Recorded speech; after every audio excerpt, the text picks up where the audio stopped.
All right, we're back and welcome to Liminal Writing, where Lee and I go on a free flow writing for 10 minutes, letting Yeah. our writing go to that space between the conscious and the subconscious. Our trigger line for today is something that Lee again has picked up. Shall you? So it's this book. Yes. It's a Character. character, right? And it says what contemporary leaders can teach us about building a more just, prosperous, and sustainable future.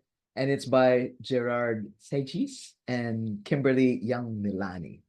And so it's conversations with different leaders all over the world. One quote from one of the personalities they conversed with, right? This is a quote. Yeah. Correct. Yeah. Yes. So it was chapter 13, actually. And the name of the person that they spoke to, and this would be my pronouncing it phonetically, Gennadiy Mokhnenko. And he's the pastor of the Church of Good Changes and member of the chaplains battalion in Mariupol, Ukraine.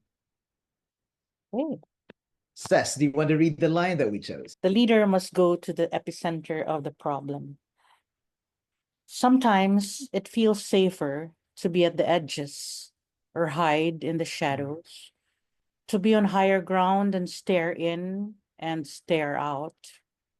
Sometimes it feels more comfortable to step away from the rising tide, to float over gathering clouds, or even to remain in slumber while torrents of rain come pouring down and turn parched land into mud. But the soul screams out, you are a warrior, a survivor, a child of wrath, gifted with wings of compassion. And the wisdom of years whispers, in the center of the tremor is where the earth does not shake. In the eye of the storm is where there is stillness. In the center of pain is where there is peace. Beautiful. All right. Your turn. Here's mine. The leader must go to the epicenter of the problem. This line from the pastor of the chaplains brigade in Ukraine, where uncertainty, chaos, and destruction barged through their borders by the Russian tyrant's forces pulling a white, blue, and red over the yellow and blue. So to stay and be, to be present and witness, to ground and flourish, be amongst the people, collective in its grief, courageous in its independence, mighty in the 100 years it will live.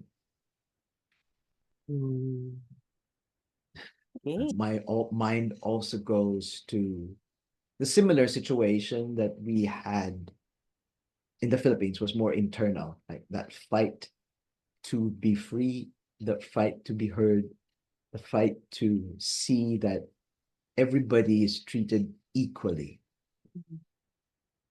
Yeah, our activism in our youth kind of threw us in the midst of this situation where you really had to choose between being apathetic and being involved.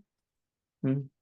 So if you just had the certain level of intellect and compassion and heart for fellow human beings, Filipinos, Hmm. and your country, really it wasn't much of a choice, right?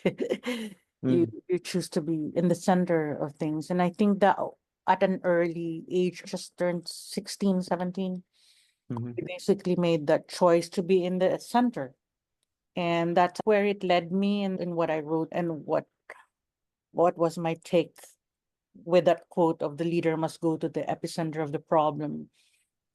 We didn't really claim that term that we were leaders, but Mm. actually, as cultural activists, Mm. taking what was literally center stage, Mm. both as street theater performers and as protest singers, we were Yeah.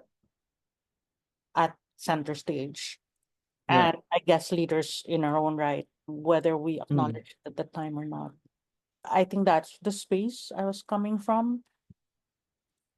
The quality of leadership really that is most admirable is to be in the midst of problem solving, right? Mm-hmm. The way that you view it about being in the center, but also rising up and looking out. Want to be Mm. very laser focused because you have to solve something Yeah. now, right? If you're a medic in the midst of war, if you're somebody who is cooking for Mm. your community, and yet also to kind of like periscope up and see what are the things around us that we can use to help the community or to make strategic moves to move away from harm.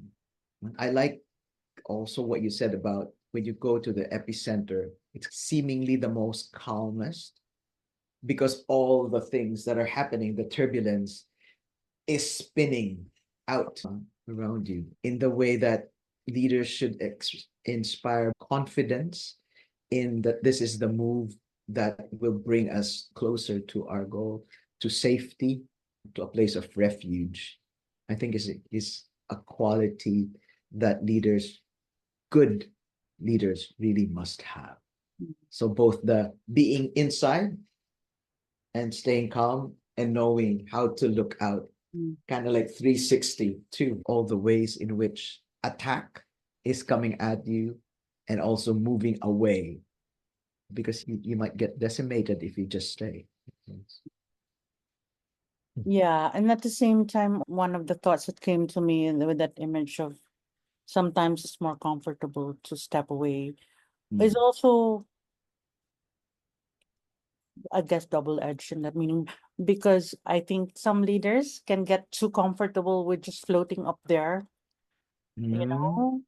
But what this quote is saying, you also have to be in the epicenter of the problem. And sometimes that really means being there in the battleground with your people. Yeah. Unfortunately, I've seen a couple of times where leaders kind of get to be too comfortable and end up like building almost like their own castles in the air that way, which is makes me sad to witness because then it results in a disconnect. I said double-edged in terms of that line of mine because it can get too Yeah. comfortable, the stepping Yeah. away. But as you said, there is an advantage to seeing the macro and seeing, the bigger picture. But I think what he's also saying is that you also have to really be with your people, be in the middle of the battle, if that's what we call it, or maybe or situation or the problem. And I guess it's a tough balance, for leaders. A part of me thinks that some of the best solutions really come from when you're in the midst of it, when Mm. you're actually experiencing it too, and not be far away.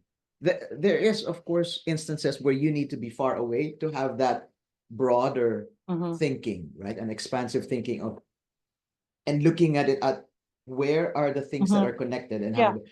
But I think some of the most effective solutions come really from being there with other people. You're talking to the people who are experiencing the actual problem, right? So Yeah. the solutions I think come from the people who experience the problem.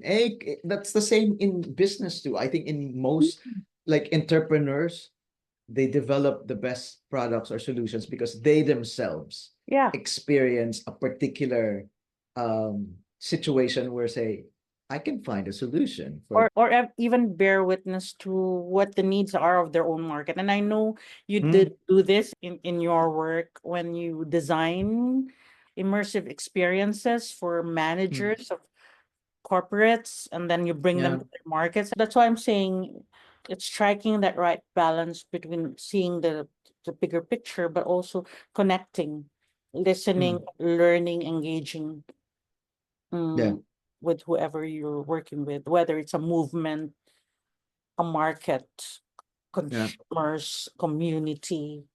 So yeah, leadership needs to be at the epicenter.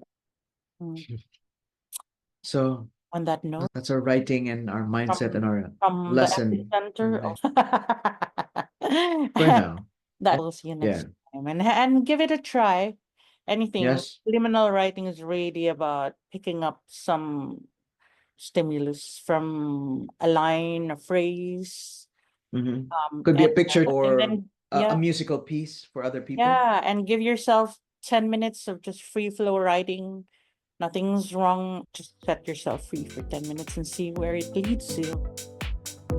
You might be surprised. Thank you very much, and see you next time. See you next time.